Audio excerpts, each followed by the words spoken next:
It's been a while since the last video upload, so let's do a recap on Chris's story. We start off at a bar where we find a drunk Chris Redfield wasting his time. Wait, let me get this straight. This is the same Chris Redfield who punched a boulder in Resident Evil 5 and now he's a drunk? Jeez, he needs to get laid. By Jill. Or Sheva. Hell, even Rebecca. God knows what she's doing right now since the events of Raccoon City. Unless she's with Billy Cohen. Then that explains why she hasn't appeared since Resident Evil 0. Right. Well, moving on.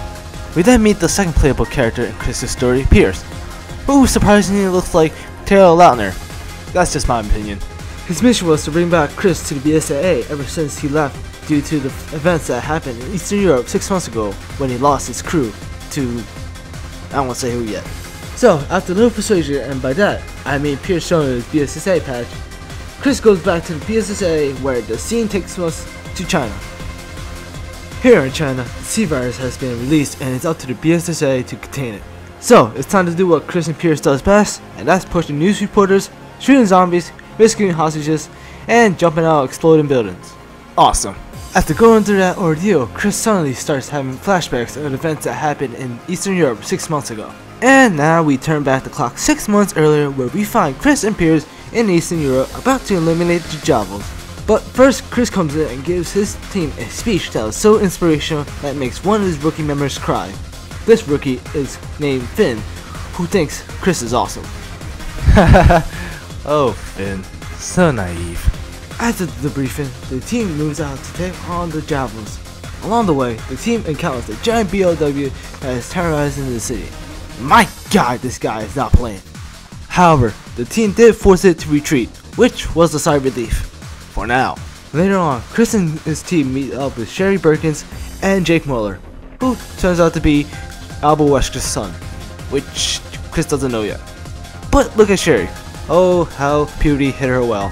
However, this little happy gathering ended abruptly as two giant BOWs appear.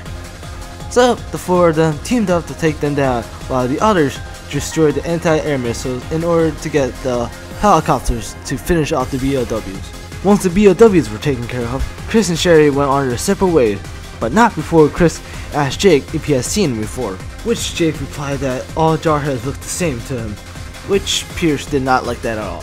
Now that Sherry and Jake left, Chris and the team entered a building where they discovered life-size cocoons and hey look, it's Ada Wong. Ada explains what the C virus is and how it's causing all this chaos here, and that Neo Umbrella was behind all this. And apparently she needs help getting out. Right, like she needs help getting out. But they decide to help, so Finn is in charge of keeping an eye out on her, and he doesn't do a very good job on it. This leads to Chris's team to be trapped in a room where Ada, who is deceiving them the whole time, throws a needle bomb, causing the team to turn into those lifelike cocoons we saw earlier. Finn, who hopelessly tried to grab Chris's hand but to no avail, turned to a BOW and attacked him, which left him in a state where he became an alcoholic and became the man we saw earlier. And that's where we left off. God.